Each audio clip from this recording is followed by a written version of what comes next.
Pretty compelling there. And here now to talk about the teen depression is psychologist Moises Barron. Thank you for being with us.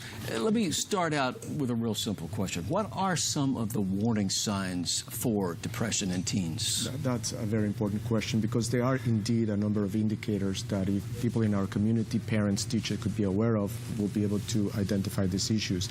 There are three categories to think about: cognitive, emotional, and behavior. On the cognitive side, you're going to see problems with concentration, problems with attention, maybe not doing as well in school or with some typical task. On the emotional side, you're going to see depression. You're going to see lack of interest in doing things that they used to do before. You're going to see hopelessness, helplessness, maybe putting oneself down. And on the behavioral side, you can see things like problems with sleeping or sleeping too much.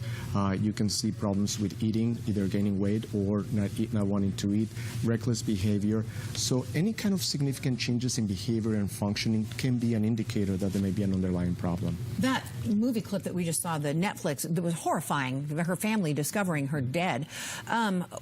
Is that a good idea? You know, there's been talk that it glamorizes suicide, but that seemed just absolutely horrifying and not very glamorous to me. You know, I think that it's important to strike a balance when we have these conversations between sharing information that will raise awareness, because it is a problem, it is a serious problem. Actually, suicide is currently the second leading cause of death in youth in the nation.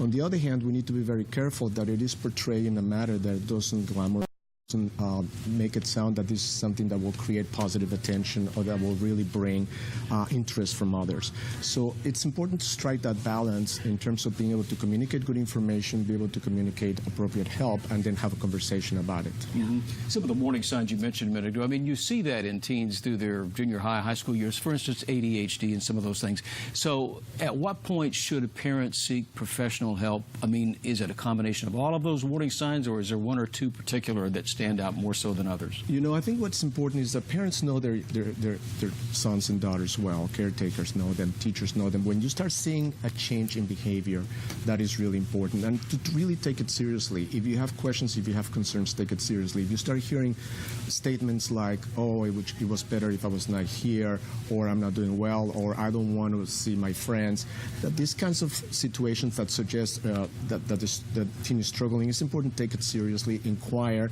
and if not sure, probably seek some help to be able to get some guidance in terms of how to respond. Yeah, we'd be remiss if we didn't focus and mention the horrifying Torrey Pines story over the weekend at the high school, where a 15-year-old died. Suicide by cop is what they're calling it. Your thoughts on that?